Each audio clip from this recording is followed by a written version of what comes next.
Hey everyone.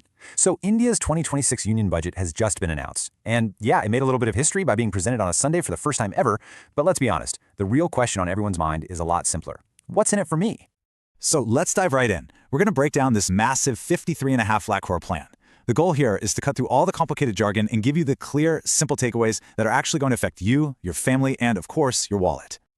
Okay, first things first, let's zoom out and take a look at the big picture. Where's all of this money coming from? And probably more important, where's it all going? I mean, the sheer size of this budget is just mind-boggling. We're talking over 53 lakh crore rupees. But you know, a number that big is pretty abstract. It only really starts to mean something when you see where it's being spent. So let's follow the money and see what the government's priorities really are this year.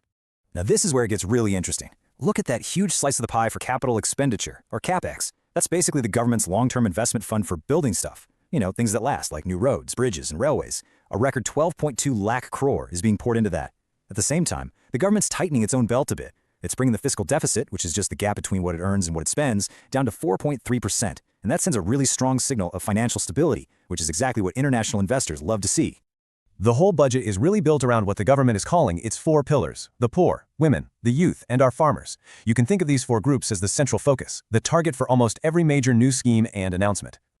All right, let's get to the part I'm sure you've been waiting for. Let's talk about your wallet. We're talking personal income tax. So, for the salaried middle class, what's the final verdict? Good news? Bad news? Well, it's a bit of a mixed bag. The kind of bad news is that the income tax slabs themselves haven't changed at all. But there's some pretty good news for anyone under the new tax regime. The standard deduction, that's a flat amount you can just subtract from your income, has been bumped up to 75,000 rupees. And if you plan things out smartly, that could push your effective tax-free income all the way up to 12 lakh rupees. Not bad. Oh, and a quick heads up here. Starting this April, a brand new Simplified Income Tax Act is coming into play. The government says it's to make things easier, but that usually means fewer loopholes. So now is probably a really good time to get all your financial ducks in a row. So, putting taxes aside for a second, how is this budget going to hit the prices you pay for things day to day? Let's get into the nitty-gritty of what's about to get cheaper and what's going to cost you more.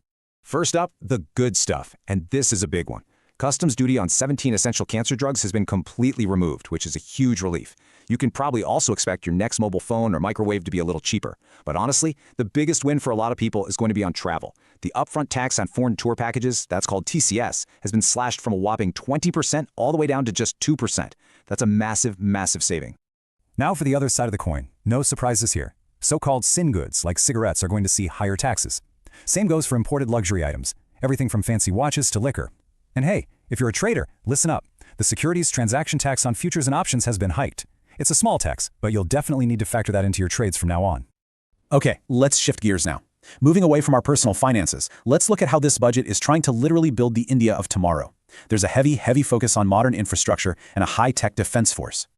The Indian Railways is getting a pretty serious makeover. For the Vande Bharat trains, the focus is now shifting from just speed to comfort, so we're going to see more sleeper versions hitting the tracks. A massive 40,000 regular train bogies are also getting modernized. And for safety, the Kavach anti-collision system is being rolled out on over 10,000 kilometers of track, which is great to hear.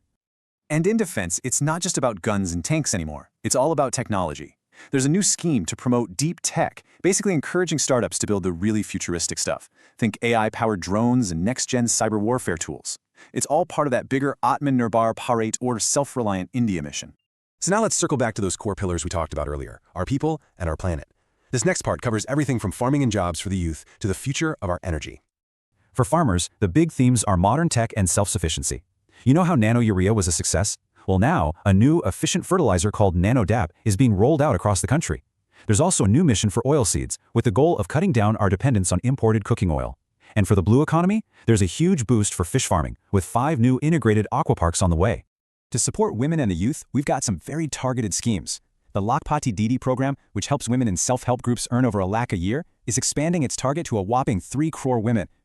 For young people, a new corporate Mitra scheme is being launched to train them for jobs in smaller cities. And remember that massive 1 lakh crore tech fund that was announced? Well, the first round of money from that is finally going out this year. Now, on the green energy front, India is really taking a two-pronged approach. The Muft Bijli, or free electricity scheme, the one that gives 300 free units of power through rooftop solar, is getting a massive push. And then, in a bit of a surprise move, the government is opening the doors for private companies to help develop small modular reactors. Think of them like compact next-gen nuclear power plants. It's a big bet on the future of clean energy. Okay, so we've covered all the big headlines, but now for my favorite part, the little details that a lot of the news reports might have glossed over. Let's take a look at some of the interesting things hidden in the fine print. Here's one for all the gamers out there. Those customs duty exemptions that used to apply to imported parts for video game consoles, they're gone. So what does that mean? Well, it could mean that buying or even just repairing your next PlayStation or Xbox might get a little more expensive.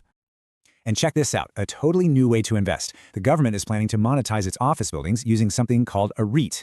Now think of it like this. It's kind of like buying a share in a company, but instead of a company, you're buying a tiny piece of a whole portfolio of government buildings, and you get to earn a share of the rent they collect. Pretty fascinating, right? So, after all that, what's the final verdict? Well, we're calling this a builder budget. For infrastructure, it gets a huge check mark. For the middle class, on the tax front, it's kind of neutral. No major pain, but no big party either. And for getting India future-ready with all the focus on tech and green energy, it gets a solid thumbs up from us. So, to sum it all up, this budget is all about building things: roads, railways, factories. For the middle class, honestly, the fact that taxes didn't go up is a quiet win, and the cheaper travel is a definite bonus. And if you're a student or a young professional, especially in fields like AI or deep tech, the future looks incredibly bright. Which really just leaves us with one final big question to think about. With this heavy focus on long-term infrastructure and future technologies, is this the budget that truly lays the foundation for a Viksit Bharat,